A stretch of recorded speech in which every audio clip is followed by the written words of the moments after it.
How's it going, guys? I'm your host Caravan Gaming. Welcome back to another very special Adventure Quest video, and for today's video we are going to be talking about luck after the stat revamp. So luck got a very interesting mechanic added called the Lucky Break. This gives you a 20% chance to turn any negative status effect into a positive one. So with it comes with quite a few shenanigans. Okay, so I'm gonna go ahead and go through all of them, or at least I think that's all of them. Okay, so 20% is only when your luck is maxed out at 250. So if you do not have 250 luck, then your chance is going to be lower than that. Alright, so Lucky Break, it's called Lucky Break, and it works for some things, but it doesn't work for everything. Like for example, the Madam weapon, I did a bit of testing. It doesn't work on the Madam weapon, because you're getting a buff already, together with the reduced blocking. So you're not going to be able to turn this into a buff no matter how hard you try. Which is, I mean, it's a bit unfortunate, but it is what it is. Alright, the next item we can talk about that actually works is actually the Surging Edge of Defiance, and this one I think this is actually the best item to use if you want to take full advantage of the lucky break mechanic. Alright, so first round you don't get any debuffs. Second round you can see here, oops, oh, I think you need to toggle it on. Oh my god, silly me. Okay, so you need to toggle it on. I forgot. So first round you get a defense loss. Alright, no lucky break.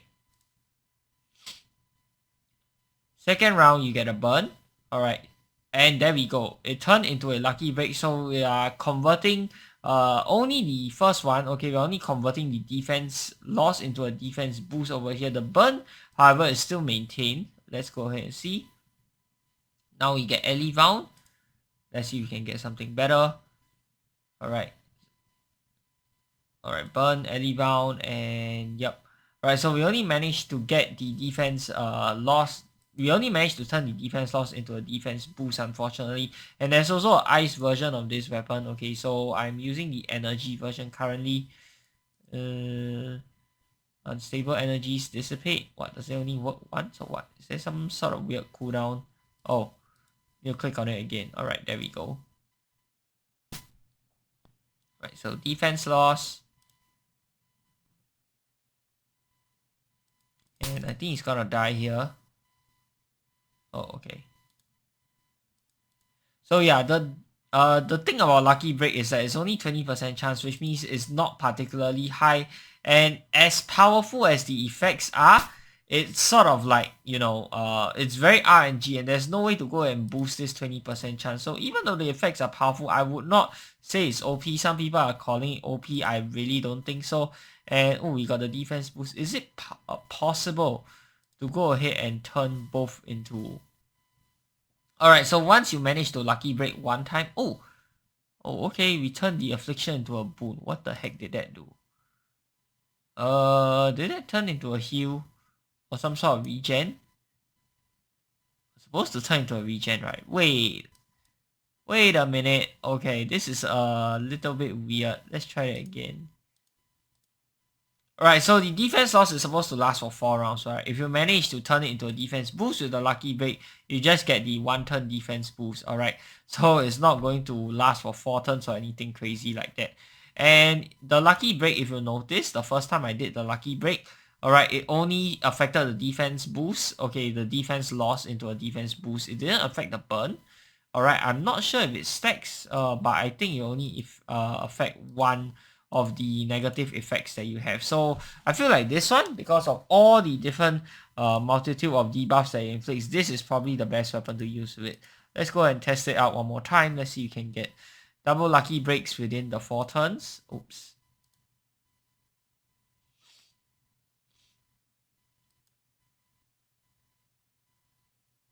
Okay, still nothing. And still nothing. Okay. Right, let's toggle it on again.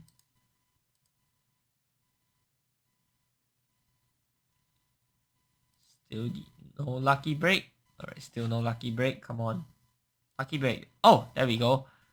Alright, so now it turned the... Oh, so it's completely random. It doesn't matter what the order is. So you can go... As long as you have the debuff on you, you can turn any one of those into a lucky... into a buff instead of a debuff. Alright, so now we got one round power 5 regeneration. Let's see how much it heals. 1768. Boom. Ho, ho, ho, ho. Woo! Look at that. Yeah, people are calling this absolutely insane because of how crazy the power is. But, you know, that's the thing about this. It's only 20% chance. And are you going to sacrifice so much HP? Are you going to risk dying in battle just so you can use this? And apparently it's affected by endurance. So if you have endurance, it heals even more. But that begets the question. If you have endurance, do you need more healing? No, you don't really need more healing. So yeah, I feel like this weapon is the best, okay, to use with the Lucky Break. You get like 4 different debuffs, and you can turn any one of those into a buff instead. Alright, so shield, Tropo Shield, this is probably the most popular shield out there, especially for offensive builds. So if you manage to inflict a debuff on the enemy, you'll go ahead and inflict defense loss on you, and you can go ahead and use the defense loss and convert it into a defense buff. I believe I have showcased this before right when it first came out. Let's see. Let's see, you can manage to turn it. Alright. So it's -6 defense loss. And it is only for 1 turn. But if you manage to turn into a defense boost, you get 30 defense for 1 turn. Can we make it happen? No.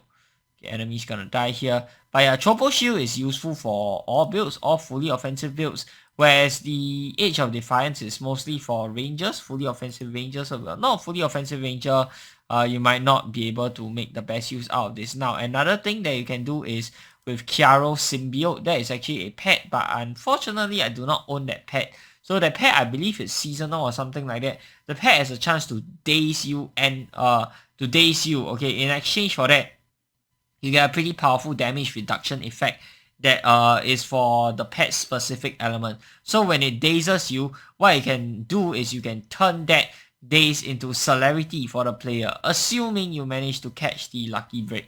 Alright, the last one that I have for you is Purple Rain. Of course, if you don't manage to catch the Lucky Break, it's not going to be that good because you're getting stunned. But you know, if you couple it with something like Endurance, you're also going to get a free breakout using that. Okay, I will probably make a separate video on Endurance. I'm not sure if it warrants its own video because not much has changed for Endurance, and I feel like Endurance is really in an okay spot. Like, it's not weak, it's not strong or anything, and there's nothing super interesting to talk about. They added the new style bonus, which is to break out of stuns. I feel like that could be useful for Kiaro Symbiote, but apart from that, there really aren't a lot of bosses that stun, and even for those that stun, most of the time is reliant on your elemental resist. So as long as you are using the proper elemental resist against the boss, you shouldn't worry too much about getting stunned. Right, so Purple Rain, you can see here for we are getting Sway for 3 rounds, but if I go ahead and rewind, okay, I think you need to, yeah, you need to rewind on the next turn. So once you rewind, look at this. So rewind, you get Repulsive, -80 Charisma, and you also get Choked, which kind of sucks. So you get this whole bunch of debuffs over here when you use Purple Rain, which is, I wouldn't say the main reason why Purple Rain is not being used anymore, but I would say it is a contributing factor. The biggest reason why Purple Rain isn't used anymore is because you can't really quick cast it, which kind of sucks. Okay, and then you get all these power debuffs. Let's see if we can get a Lucky Break. Oh, there we go. Alright, so instead of -80 Charisma, we turn it into +156 Charisma, which is really, really good for Beastmasters. But like I said, there is no way to boost this Lucky Break chance, at least for now. Do I think they'll ever release an item to boost Lucky Break chance? I do not think that's even remotely possible because that would just be crazily unbalanced, and you know what they say about balance, right? So yeah, I don't think that's going to happen. So do you want to risk the 20% chance to inflict a pile of debuffs on yourself just so you can get that 20% chance to turn into a buff? I would say it's not worth it. Only use it if the item you're using is like really good and like, you know, good for your build. Like the Age of Defiance, Tropo Shield, these are items that people are going to use anyway. Kiaro Symbiote, some people do use it. For me personally, I don't really like it. That's why I didn't even buy it. But it has seen some use. Okay, Purple Rain, I know some people use it as well. But for me, I've grown out of using Purple Rain. I just don't think it's that great anymore. So yeah, I don't really think it's worth using either. So yeah, these are the 2 items, Surging Age of Defiance as well as the Tropo Shield. These items can let you take the best advantage out of the Lucky Break. One other item you can consider is the Hexbound Solar Core Armor. I believe Sapphire already showcased this off. So what this does is you can use Prominence Lance over here and you'll inflict a burn on yourself. Alright, so there's a chance you can turn that burn into that super duper powerful regen which I showed earlier. Okay, so all the normal attacks will also leave you burning. But if you turn it into the regen, then it wouldn't matter. Okay, let's see if you can get the Lucky Break here. We're doing a whole pile of damage with this. Okay, and look at that burn. Got the burn slowly starting to build up. Yep, as you use more attacks, it's going to build up even more. But all we need is one Lucky Break and this all goes away. Let's see if you can get the Lucky Break before the monster dies. I think it's it's very unlikely. So you can see here, 20% not that great. And look, I lost half my HP bar already just testing this out. If it was against any other monster, I would have been dead if I didn't stop to heal. So yeah, don't rely on it. It's unreliable, hence the name Lucky Break. You know, you have to get lucky, and of course, because of the stat, it's a luck stat, right? So it's not reliable. Ideally, what you want to do is if you really want to buff yourself, just use the respective buffs instead. If you want Ellie and Power, don't go ahead and inflict some choke on yourself. If you want defense boost, just use your Big Dictionary, use your Shadowfall Raymond, use your Bun Banneret. Don't rely on, you know, stacking a pile of defense loss on yourself just to get that. It's not worth it. Alright, and of course, the biggest one, the regeneration. If you need HP, just heal up with a HP pot. Literally, everybody has HP pots. Or use your healing spells and all that. Do not rely on self-inflict dots like the one from Hexbound Solar Core to go and turn that into regeneration. Because you can see if it doesn't go off, yeah, you're most likely going to be dead. Right, so you can see I did Prominence Lance. Alright, and the second, okay, the first testing that I did, it didn't even go off. Let's see if we can get it to go off this time. Right, just so you guys can get an idea of how low the chance is. Alright, but we are dealing so much damage, it's crazy. Okay. Didn't even have the weapon empowered. Yeah, that's okay. So it turned into regeneration. And you can see here, it regenerates everything that you've lost. But this, again, it's against combat practice trainer, so it's not a good representation. On top of that, if it doesn't turn into regeneration to heal back everything that you've lost, then chances are you are probably close to dead. Because you can see in the first testing that I did, I lost half the bar of HP just by spamming attacks and skills inside of this Hexbound armor, and none of it managed to turn it into a Lucky Break. Of course, you can also use the shield with this armor, which allows you to transfer the burn over to the monster. So it really depends on what you want to do with Solar Core. You can transfer the burn to the monster, which is more guaranteed than the Lucky Break. So honestly, I would recommend that if you really want to do that. But yeah, that's it for Lucky Break. Do you guys think this is an OP or a UP effect? Personally, I think it's pretty well balanced. Okay, it is a powerful effect when it goes off, which is great because you don't want something to be average, you know. You want something to be really fantastic. But in exchange for that, you get this super low 20% chance of it happening only.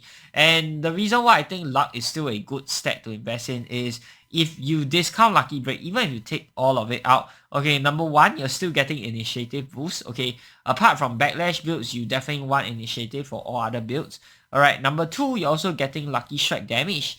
Alright, and keep in mind, Lucky Strike damage, you are able to boost not only the damage, but you're also able to boost Lucky Strike chance with all the equipment. So this means that the stat can be 100% useful inside of battle, even if your Lucky Break doesn't go off at all, because the stat actually does something else that is good apart from the Lucky Break, which is RNG. So they are basically just adding on this Lucky Break to the luck stat, which is very nice. Of course, you don't have the blocking and the BTH anymore from the luck stat, but who really cares about that, you know? So all in all, I think luck is one of the best main stats that you can that you can consider investing in post-stat revamp. Out of the three substats, honestly, if I had to pick the best one, it would probably be luck right now. Okay, you get initiative boost, you get Lucky Strike damage, and now you get that small Lucky Break chance as well, which is really good when it happens. And if it doesn't happen, so what? You still got your Lucky Strike damage. Okay, endurance. You don't really use a lot of HP at endgame, I feel like, and anything that is not used is going to be wasted. So endurance, not that good in my opinion. And then charisma, you're only getting 5% melee extra output from your guesses. Okay, if you train charisma, that is the 100% thing that's happening all the time. Whereas if you don't train charisma, you're just getting 5% less output. So what even is the point of charisma? Sure, you get this 20% chance to ferocious strike, which is somewhat similar to lucky strike in terms of similar to lucky break in terms of power. It's very good when it goes off, but when it doesn't go off, yeah, 100% of the time you're only getting 5% melee. And if it doesn't go off even once for the whole battle, then that means that for the entire battle, you wasted 250 points in charisma just purely to get extra 5% melee output from guesses, which is a huge waste. So honestly, if I had to pick like the top 3 stats coming out of the stat revamp, it would be luck, strength, and dexterity. No particular order, but you do not ever want to play that build because strength and dexterity don't really mix well together. I would say you can go for a sort of like a hybrid build. Okay, now that I have a bit more time to test and theorize what's good, what's not. Okay, I think hybrids are pretty in a pretty good spot right now. You could go strength, intellect, luck, or you could do dexterity, intellect, luck, and then you can go ahead and refer to back to the video that I did 2 days ago regarding how dexterity, intellect, luck will actually work with the trouble spell and other BTH boosting spells. So I think hybrids are in a really good spot right now. Will I say they are the best build coming out of this stat revamp? It really depends on how you look at it and your playstyle. I think warriors are great, but they need to expand the amount of items that fully defensive warriors have. Only then will I say it's good. Okay, the changes are good, but we don't have the equipment to support it, unfortunately. Dexterity, I think is pretty good. So it's definitely a stat worth investing in. Intellect, wow, yes, we did not get a single useful thing out of this whole stat revamp. It's a powerful stat on its own already. So it hasn't lost any value. It's just that it hasn't gained anything either.